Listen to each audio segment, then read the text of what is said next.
मैं पवन ppm classes में आपका स्वागत करता हूं। बच्चों, आज हम लोग सेकंड पार्ट पढ़ेंगे। बी। बी का मतलब होता है, यानी कि प्रेजेंट रूप में पढ़ेंगे। बी का मतलब होता है इज, एम, आर। तो प्रेजेंट टेंस के रूप में हम लोग पढ़ेंगे बी।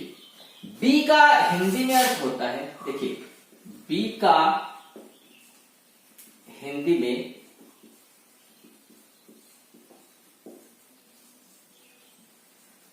अर्थ होता है होना। होना। बी का हिंदी में अर्थ होता है होना। वर्तमान काल में इसके रूप हैं, यानी कि इसकी पहचान है, है, है,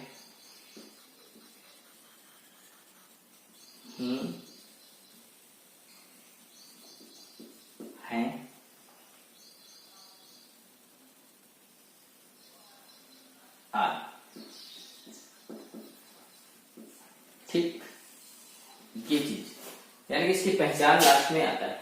तो इसमें क्या होता है कि इसमें हम लोग कर्ता का प्रयोग करते हैं। कर्ता के साथ साथ आपकी क्रिया आती, यानी कि बी आता है, उसके बाद कॉम्प्लीमेंट आता है। तो हम लोग इसमें क्या करते हैं, कर्ता का प्रयोग करते हैं। कर्ता के बाद क्रिया आती है, क्रिया के बाद आता है कॉम्प्लीमेंट, जिसको हम लोग पूरक कहते हैं। पूरक कहते हैं। ये चीज समझिए बच्चों, इस चीज का ध्यान रखना है। और हम लोग पढ़ेंगे बी। बी क्या होता है। अब देखिए, बी को इसके अनुवाद बनाने के, यानी ट्रांसलेशन में हम लोग पढ़ रहे हैं बी। अब इसके बनाने के नियम देखिए। पहला होता है जैसे अफर्मेटिव।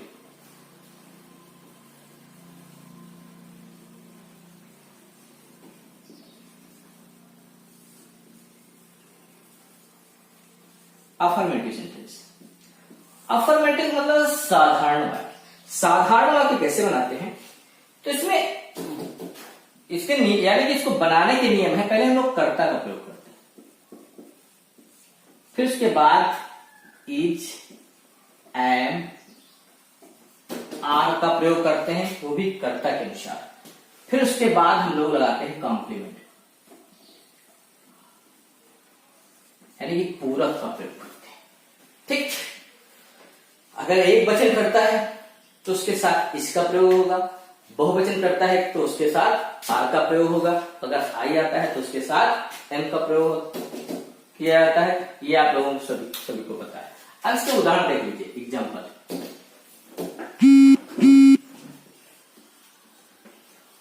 जैसे मैं विद्यार्थी हूं।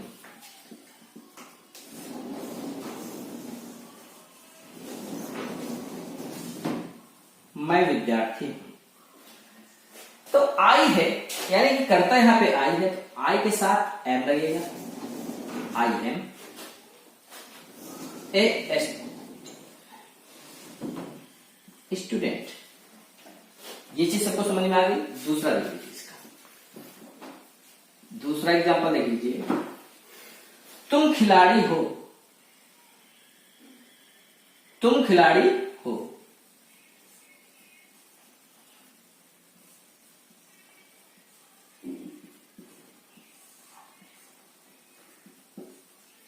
तो क्या हो जाएगा, यू आर ए प्लेयर। ये चीज समझ में आ गई। इसी तरह अफर्मेटिव सेंटेंस बनाए जाते हैं। उसके बाद आता है निगेटिव। नंबर 2 पे आता है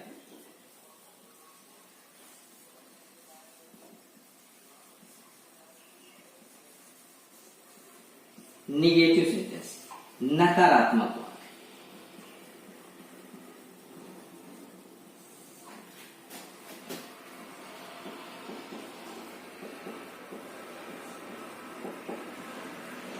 नकारात्मक। अब देखिए, नकारात्मक वाक्य जैसा कि नाम से ही पता है, सीधे सीधे इसमें नेगेटिव आता है। तो इसमें क्या करते हैं, इसको बनाने के नियम देखिए। इसको पहले कर्ता लगाते हैं, प्लस कर्तानुसार इस एम आर का प्रयोग करते हैं, प्लस नॉट का प्रयोग करते हैं, प्लस कॉम्प्लीमेंट।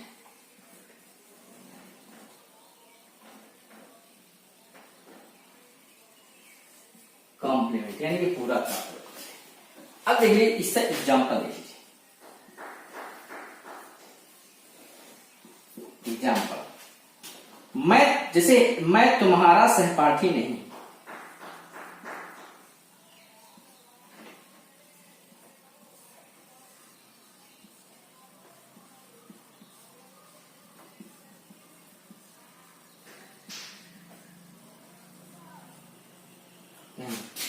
तो क्या होगा इसका, आई एम लगाएंगे तो आई लगाएंगे, ठीक। जैसे हमने अभी लिखा है इसमें कर्ता, कर्ता के स्थान पर कर्ता, इज एम आर में से जो भी कर्ता के अनुसार है उसको लिखा आई एम।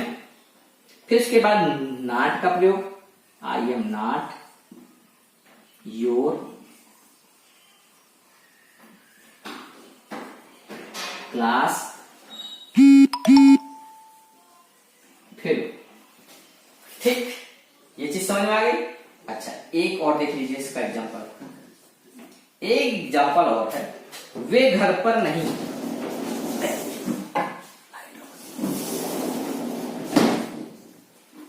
वे घर पर नहीं, तो क्या होगा इसका, they are not at home. Clear हो गया इतना। चलिए, दो चीजें आपने पढ़ लिया, अफर्मेटिव जिसका मतलब होता है साधारणवाद, और उसके बाद आपने पढ़ा है निगेटिव जिसका मतलब होता है नकारात्मकवाद। अब हम आपको बताएंगे इंट्रोगेटिव यानी कि सिंगल इंट्रोगेटिव। क्या बताएंगे, सिंगल।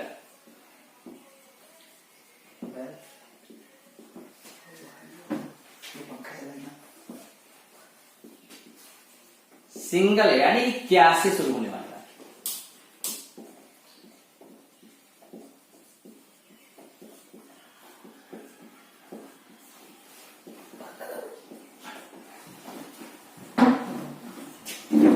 ठीक, अब इसका नियम देखिए क्या कहता है, रूल कहता है इसमें हम लोग पहले इज एम आर का कर्तानुसार प्रयोग करते हैं, ठीक। प्लस उसके बाद कर्ता आता है, प्लस उसके बाद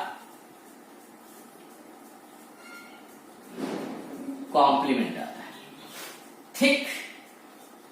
अब देखिए एग्जांपल देख लीजिए। एग्जांपल में हम लोग लिखेंगे, क्या हरी चोर है।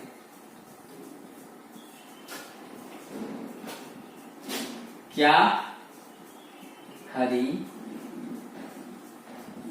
चोर है, ठीक। तो क्या लगेगा, is Hari a thief, is Hari a thief. फिर ये चीज अब क्लियर हो जानी चाहिए। दूसरा देखिए इसी का, क्या तुम शैतान हो।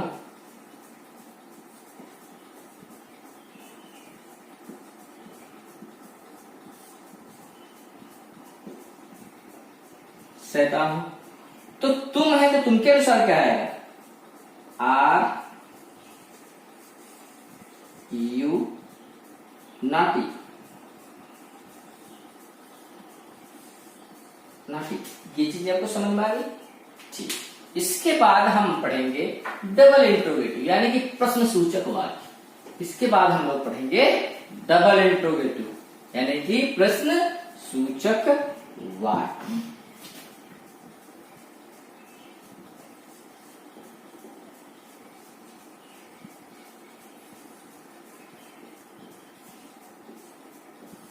यानी कि इसको क्या कहते हैं, प्रश्नसूचक वाक्य। ये चीज समझ में आ रहा है। जहां पर किसी कोई दिक्कत हो तो कमेंट्स में पूछ सकता है, या मान लो कैसे भी जैसे हो। इसमें इसका रूल देखिए, इसमें question word plus is and are कर्तानुसार प्लस कर्ता प्लस कॉम्प्लीमेंट, यानी इसको पूरक कहते हैं, पूरक कहते हैं। अब एग्जाम्पल देखिए,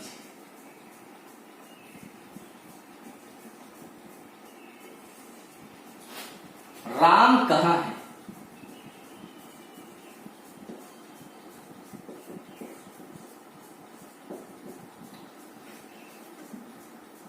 अब कहां की अंग्रेजी होती है, यानी क्वेश्चन वर्ड तो वेयर, उसके बाद आता है कर्ता।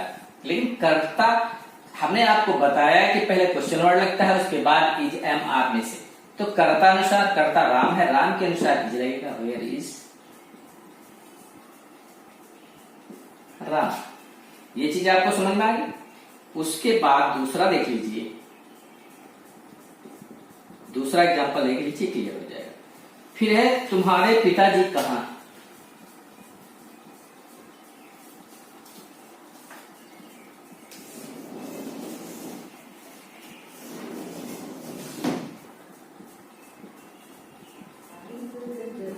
कहां? अब कहां के अंग्रेजी हम लोग लगेंगे वेयर, वेयर। अब तुम्हारे पिता यानी कि एक ही वचन तो है, तो इज योर फादर। ठीक बच्चों, मेरे ख्याल से आप लोग समझ गए होंगे। ठीक ऐसे ही करना है। अगर कोई दिक्कत आती है तो आप पूछ सकते हैं, उसका सोल्यूशन दिया जाएगा। ठीक, जो भी इसकी एक्सरसाइज है वो आपको मिल जाएगी व्हाट्सएप थ्रू। ओके, धन्यवाद।